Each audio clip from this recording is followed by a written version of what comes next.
The woman who never let anyone see her crack was crying in the stairwell before sunrise.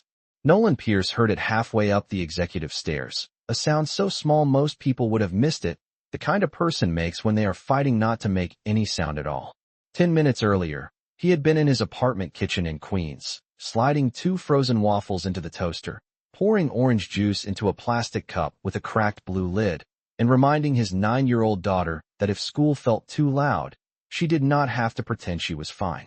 Sadie had stood on a chair by the counter in mismatched socks, watching him seal her turkey sandwich and apple slices into a lunch bag decorated with faded planets.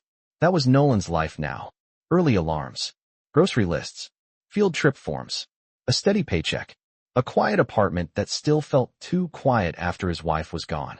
The kind of life nobody looked at twice. By 7:10 a.m., he was inside Hale Dynamics, walking through a lobby of marble floors and polished brass, carrying a tablet full of seating charts for the Hale Foundation Gala that night. He worked in guest logistics, which meant he was the guy people noticed only when something went wrong. Nolan preferred it that way. He liked being useful without being seen. But when he pushed open the door to the emergency stairwell on the 31st floor, he stopped cold. Vivian Hale, the CEO whose name sat on the building in 12-inch steel letters, stood by the narrow window with one hand braced against the glass. Her shoulders were rigid. Her mascara had not run, but her breathing had. She turned when she heard him, and for one strange second, neither of them spoke. She looked furious that he had seen her like this. He looked away first, because decent men knew when to give a person their dignity. "I didn't see anything," he said quietly. That should have been the end of it. He should have stepped back into the hall and gone on with his day. But Vivian's voice stopped him. "Nolan." He turned. Her face was already composed again, almost frightening in how fast she pulled herself together. Almost. There was still something raw hiding under the edges. She studied him with those cool gray eyes, like she was making a decision she hated and needed at the same time. Then she said the last thing he expected to hear from a woman like her. "Tonight, I need you to come with me." Nolan frowned slightly. "To the gala?" "No," she said, and this time her voice dropped low enough to sound dangerous. "To my family, and not as an employee." She stepped closer, close enough that he could smell winter air and expensive perfume, and something sharper underneath, like fear dressed up as control. "I need you to pretend you're the man I'm in love with." For a long second, Nolan thought she had said the wrong thing to the wrong man. Vivian Hale did not look like someone who asked for help. She looked like someone who gave orders to rooms full of people who made 7 figures and thanked her for the privilege. But there she was in a gray cashmere coat over a black dress, one hand still tied around her phone, asking him to step into a part of her life that had nothing to do with spreadsheets, donor lists, or seating assignments. Nolan kept his face neutral because that was what years of fatherhood had taught him. Children panicked when adults panicked. So did powerful women who had run out of places to hide. "You want me to pretend to be your boyfriend?" he said. Vivian gave one small nod. "For one night. At your family event." "Yes." He let the silence sit for a moment. Not to punish her. To think. Why me? That was the first real crack in her expression. Not anger. Not exactly shame. More like she had hoped he would not ask the one honest question in the room. "Because you do not gossip," she said. "Because you saw me standing here and your first instinct was to protect my dignity instead of your own curiosity. Because my father reads weakness like blood in the water, and tonight I cannot afford to give him any." Nolan studied her. She was telling the truth, but not all of it. He could hear the rest in the way she breathed between sentences. This was not just about appearances. It was about survival inside a room full of people who knew exactly where to press. "I have a daughter," he said. "I know." That answer made his eyes sharpen. Vivian noticed, but she did not back away. "I looked at your file," she said. "You leave every day at 5:30 unless there is a crisis. You do not miss school pickup. You have turned down 2 promotions that would have meant more travel. You have perfect performance reviews and almost no personal footprint online. You are stable, discreet, and impossible to read. Right now, those are qualities I need." Nolan almost laughed, but there was nothing funny about being reduced to bullet points by a woman who probably reduced herself the same way. "My daughter comes first," he said. "Always." "Then bring her." For the first time that morning, he looked genuinely surprised. Vivian went on before he could answer. "There is a private suite behind the ballroom. It is quiet.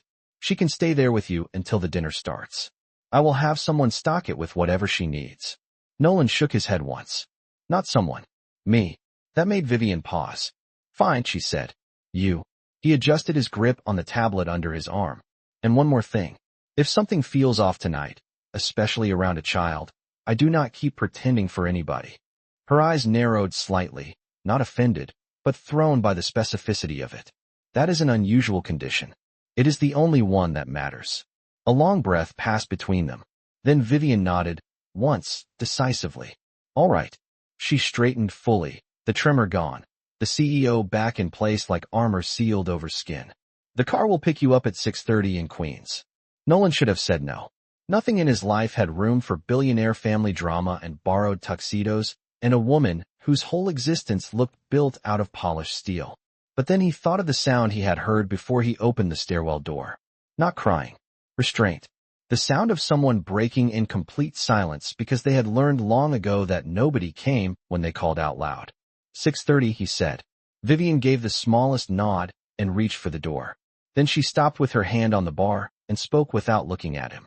Thank you, Nolan. He watched her leave, heels steady, spine straight, like whatever had happened in that stairwell had never happened at all.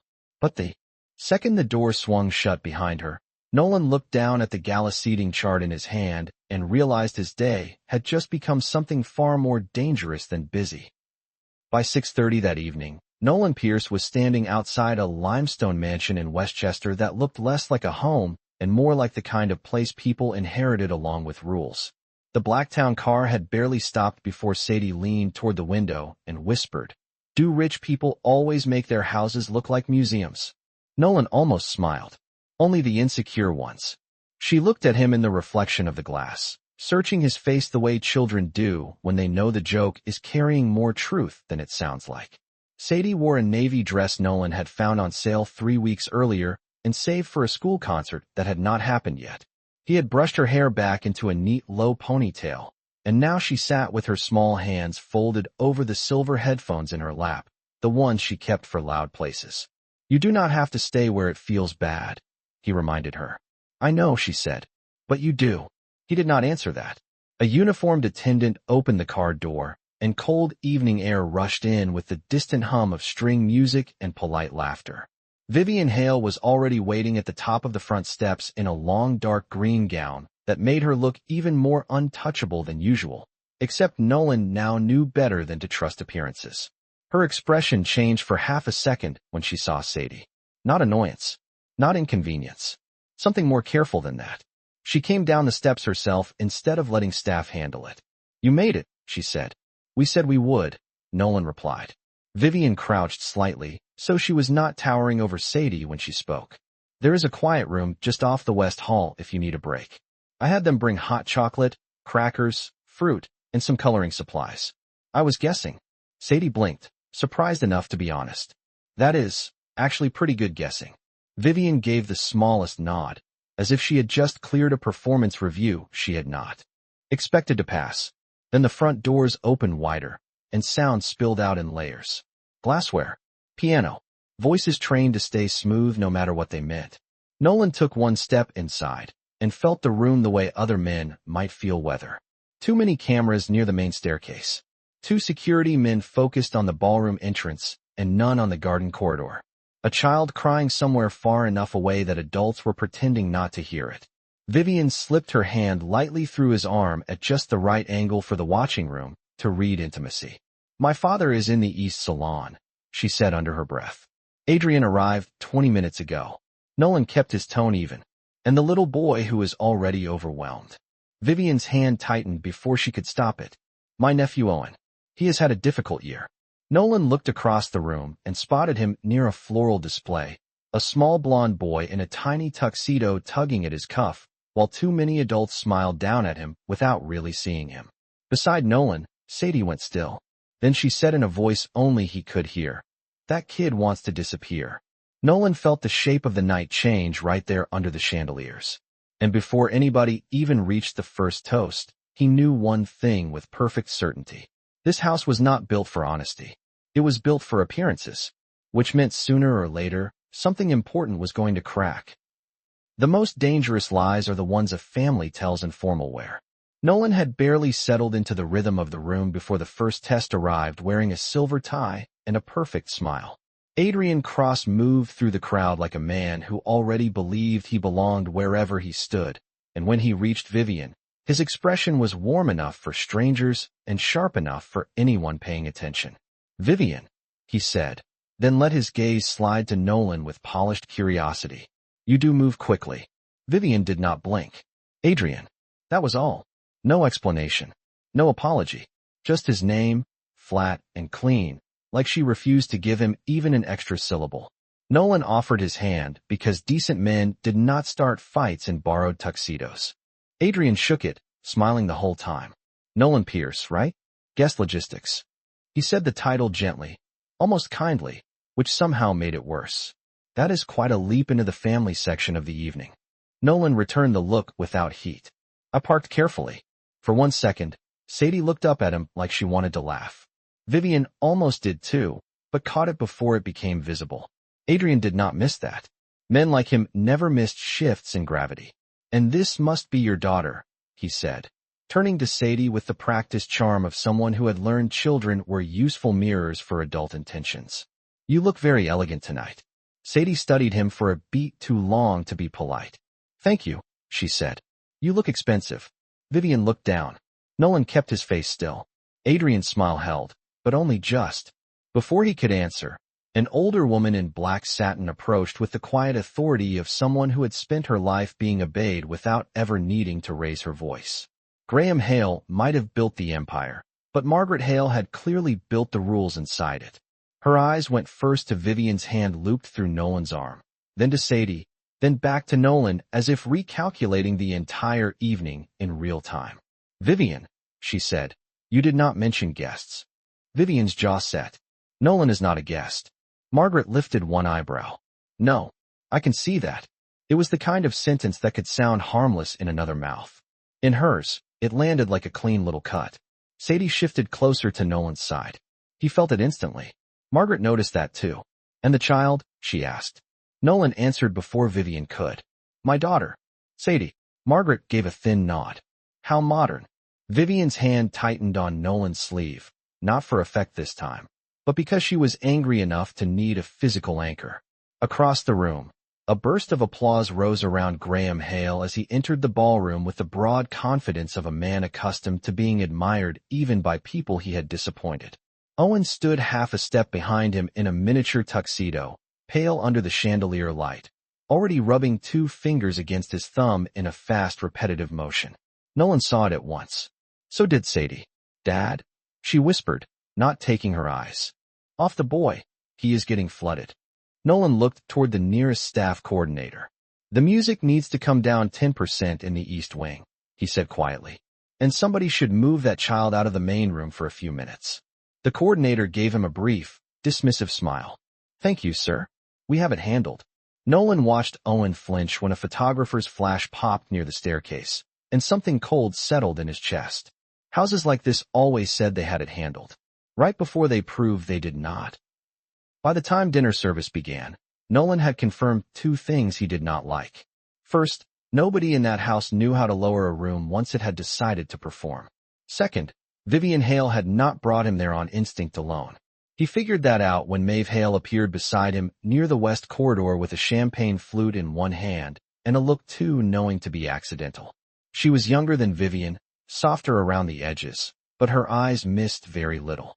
"You are calmer than the last one," she said, glancing toward Adrian across the ballroom. Nolan kept his voice even. "That sounds like a low bar." Maeve smiled faintly. "In this family, low bars still injure people." She looked toward Vivian, who was fielding donors with perfect posture and the kind of smile that never quite touched her eyes. "She has known your name longer than you think." Nolan turned his head just enough to show he was listening. Maeve lowered her voice. 3 months ago, there was an incident at the Midtown Conference Center. A teenage intern had a panic episode in a service hallway during a donor event. Security almost made it worse. You walked in, asked everyone to step back, got the girl breathing again, and had the hallway cleared in under 2 minutes. Vivian watched the whole thing on internal footage. Nolan said nothing. He remembered the intern. Bright kid. First big event. Too much noise, too many eyes, not enough air. She asked who you were after that. Maeve continued. Not because she was interested in dating you. Because you were the only person in the building who did not seem impressed by chaos. Nolan looked past the ballroom and found Sadie exactly where he expected, seated on a bench near the side hall with her feet tucked up and her headphones around her neck. Close enough to the quiet room, but still watching Owen. The little boy had drifted away from the adults again and was now standing by a marble console table, twisting one cuff button over and over with tight, frantic focus. She thinks I stay calm because nothing gets to me, Nolan said at last. Maeve gave him a sad little smile. Then she still does not understand you at all. Before Nolan could answer, Sadie stood and crossed the hall toward Owen with the quiet confidence of a child who knew what being overwhelmed felt like.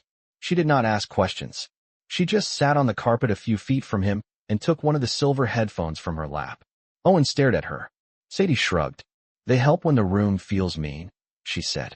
The boy hesitated, then took them. Across the corridor, Vivian had gone still. She was watching Nolan now, and for the first time all night, the look in her eyes was not calculation. It was recognition, not of who he had been to her company, of what kind of father he had been in every room nobody important had noticed. And yet even then, Nolan could see she was still getting one thing wrong. Vivian thought his steadiness came from distance. She had no idea it came from pain practiced into discipline, from years of learning how to make a child feel safe while your own heart was still breaking in private. The room did not explode all at once. Houses like that never did. They cracked politely, one bad decision at a time. Nolan saw at the moment Graham Hale laid a heavy hand on Owen's shoulder and steered him toward the ballroom stage, where the foundation banner hung under a wall of white lights. The band had shifted louder for the donor presentation. Servers were crossing with trays of champagne, and 3 camera operators were already adjusting for the family photo that Graham clearly wanted before anyone could object. Owen stopped walking. Not dramatically, just enough for Nolan to see the freeze. His chin dipped. His breathing changed. His fingers started working at the cuff button again, faster now, almost desperate. Nolan moved before he had fully decided to. He should not be under those lights, he said quietly to the event coordinator nearest him. Kill the side spots and hold the photo for 5 minutes. The woman gave him the same tight smile he had seen earlier. Mr. Hale wants the family on stage now. Then Mr. Hale is wrong. She blinked, offended by the tone more than the warning.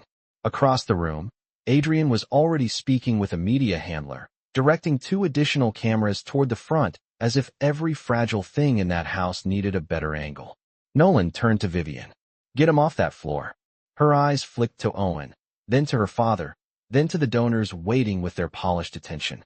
It was only a pause of 2 seconds, maybe less, but Nolan felt it like a door not opening fast enough. Graham bent toward Owen with the smile adults use when they are trying to force obedience without making a scene. Owen recoiled, slipped free, and bolted toward the glass conservatory off the east terrace. People gasped because wealthy people always gasp when a child stops behaving like decor. Nolan was already moving. The conservatory doors sealed behind Owen with a magnetic latch that had been acting up all evening after the rain. Nolan knew because he had noticed the maintenance tag on the frame an hour earlier. Through the panes, Owen backed into the far corner under a storm of reflected chandelier light and garden lanterns, hands pressed over his ears, face tight with pure overload. One security guard started toward the door too fast. Stop, Nolan snapped, and the command cut through the room with the force of something trained, not guessed. Everyone froze, including Vivian. Nolan dropped to one knee near the glass, lowering his voice, flattening his posture, making himself smaller instead of larger. Owen, look at me if you can. You are not in trouble. The boy did not look up. His shoulders shook with the effort of staying inside his own skin. Music off in this wing, Nolan said without turning his head. Now, kill the camera lights. Open the rear service latch manually. Nobody crowds the glass. This time people moved. Maybe it was his tone. Maybe it was the fact. That panic sounds different when the calmest person in the room finally lets authority into his voice. Sadie stepped to his side before anyone could stop her. Dad? She whispered, already understanding. Nolan looked at her once. Slow steps. Only if he sees you. She nodded, slipped on her silver headphones, and crouched near the lower pane where Owen could spot her without meeting adult eyes. She held up the second pair in her hand. "It helps when everything gets too loud," she said softly. "You do not have to come out yet. You just have to breathe long enough to decide." Owen's gaze shifted. Just a little. Then a little more. Behind Nolan, the entire gala had gone silent. And beside that silence stood Vivian Hale, staring at the quiet single father she had brought as a prop, realizing in one cold, breathtaking instant that nothing about Nolan Pierce had ever been ordinary. When the conservatory door finally clicked open, nobody rushed in. That was the first sign the room had changed. The second was that Graham Hale, who had controlled every entrance, speech, and photograph all evening, did not say a word when Nolan led Owen out with Sadie walking beside him like a small, steady light. The boy kept the silver headphones on and one hand wrapped around Sadie's sleeve. Nolan did not give him back to the nearest adult. He crouched first, looked him in the eye, and asked the only question that mattered. "Who feels safe to you right now?" Owen's answer was barely audible. "Aunt Vivian." "And her?" He looked at Sadie. Vivian stepped forward slowly, not as a CEO, not as the polished daughter of a dynasty, but as an aunt who had just watched how badly the adults in her world had failed a child standing 10 feet away from them. She knelt without caring what it did to the line of her gown. "You do not have to do anything else tonight," she told Owen. "No pictures, no speeches, no smiling for anybody." For the first time all evening, the boy's shoulders dropped. Behind them, the whispers started anyway, because rooms built on image never stay silent for long. Nolan heard fragments. Who is he? How did he know what to do? Why is a logistics director giving orders to security? Adrian stood near the bar with his phone in one hand, already gathering pieces, already arranging the story into something useful. Maeve reached Nolan first. Her face had gone pale in a way that had nothing to do with the conservatory. "I knew you had training," she said softly. "I did not know how much." Nolan straightened. "It was a long time ago." "Not that long," she said, and there was something almost accusing in her voice now, not because she was angry, but because she had just connected a truth that made the whole evening look different. Vivian turned toward them. "What does that mean?" Maeve hesitated. Then, because families like theirs always leaked secrets in the worst possible moment, she said it out loud. "It means he was not just good in a hallway once." Nolan Pierce used to work federal crisis negotiation. The words moved through the silence like a cold draft under a locked door. Vivian looked at Nolan as if the floor had shifted under her. "Is that true?" He held her gaze for a beat, then nodded once. "It used to be. Why would a man with that background be doing guest logistics?" Adrian asked from across the room, stepping closer now that there was a new pressure point to exploit. "That seems like a dramatic career change." Nolan did not answer him. He never would have. But Sadie did something worse. She looked up at her father with those serious eyes that had always seen too much, and in the hush of that glittering room, she asked, "Dad, you helped him first, like before?" Nolan went still. Vivian heard the fracture inside that question even if she did not know the history yet. She looked from Sadie to Nolan and finally understood the piece she had missed all night. His calm was not emptiness. It was grief with manners. Discipline built around an old wound. And whatever had once happened to that quiet man and his little girl, it was standing in the room with them now, unseen but suddenly heavier than the chandeliers, the money, and every polished lie the Hale family had built their name on. There are moments when a woman loses her reputation in public, and moments when she decides it is worth the price. Vivian Hale stood in the center of her father's ballroom with Owen tucked against her side, Sadie still close enough for him to keep one small hand on her sleeve, and understood that the next sentence out of her mouth would divide her life into before and after. Adrian saw it too. He moved first, smooth as ever, stepping into the silence with the calm confidence of a man who thought narrative belonged to whoever reached the microphone fastest. "Ladies and gentlemen," he said, smiling toward the donors as if the last 10 minutes had merely been an unfortunate delay. "Thank you for your grace." A minor family misunderstanding pulled focus for a moment, but everything is under control. Nolan felt Vivian go still beside him. Not frozen. Calculating. Adrian kept going. "We are especially grateful to our staff for responding quickly." Staff. Nolan knew what that meant. The blame would flow downhill, clean and efficient. A child overwhelmed at a donor event. A maintenance issue. A logistics failure. One disposable employee. One protected dynasty. He had seen systems like that before. They always came dressed as damage control. Graham Hale gave the slightest nod, which was all the permission Adrian needed. But before another word could land, Vivian stepped forward and took the microphone from his hand. Not sharply, not theatrically, just with the kind of certainty that makes a room understand power has changed direction. No, she said. One word, flat enough to stop every whisper. Adrian blinked. Graham's expression hardened. Vivian looked first at the donors, then at the board members, then at the family whose name hung over the room like a polished threat. What happened tonight was not a misunderstanding, she said. It was a failure. A child in this family was pushed past his limit because appearances were treated as more important than safety. And the person who saw the risk earliest was ignored because he did not hold the right title. The room went so quiet Nolan could hear the soft buzz of the stage lights overhead. Vivian turned slightly and looked at him. Not like a prop, not like a shield, like a witness she was finally willing to stand beside. Nolan Pierce warned our staff to reduce the lights and lower the noise level. He was dismissed. He acted when others, including me, hesitated.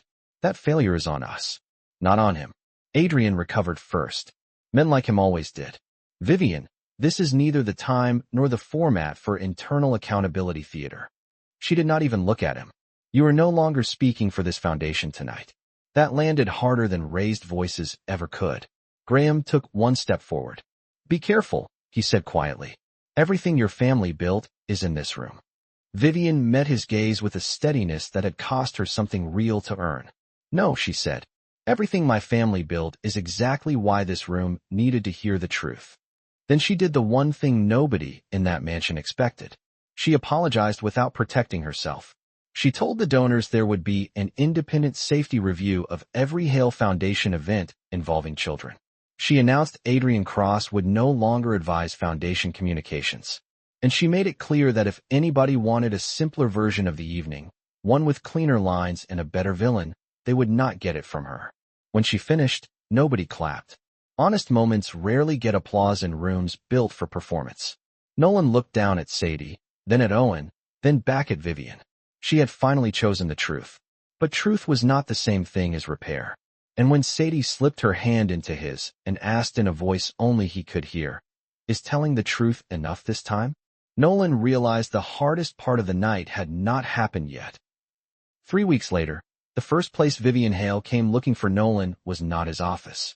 It was the middle school auditorium in Queens where folding chairs squeaked against linoleum and the stage curtains never fully closed. She arrived 10 minutes before the Winter Strings recital in a camel coat.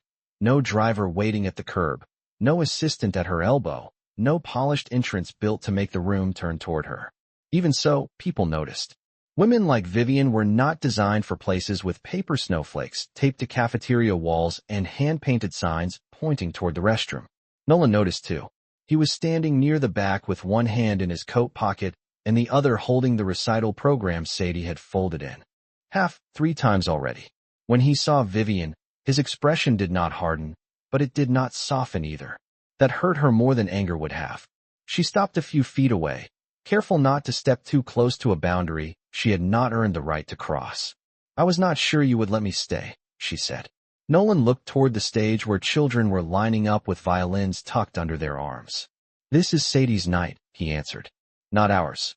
Vivian nodded as if that was fair, because it was. Sadie spotted her a moment later from the edge of the risers. For 1 second, the girl's face gave away everything adults spent years learning to hide. Surprise, curiosity, caution. Then the music teacher called for quiet, and the room settled. Through the first song, Vivian did not look at Nolan once. She watched Sadie instead, watched the small, serious face, the measured breathing before each bow stroke, the way the child scanned the room once between movements as if checking whether safety was still where she had left it. When the recital ended, parents crowded forward with flowers and cameras and winter coats half-buttoned in a rush. Nolan waited where he was, because he knew Sadie hated being swallowed by adults the second she came off stage. She reached him first, violin case in one hand, cheeks pink from stage lights. Then she saw Vivian standing there, holding nothing but a large manila envelope, and an expression far more uncertain than any girl in a recital dress had reason to expect from a woman like her. "Hi, Sadie," Vivian said. Sadie tilted her head. "You came?" "I did." "Why?" Children never asked easy questions when a hard one would do. Vivian glanced at Nolan, then answered the girl instead of hiding behind something neat.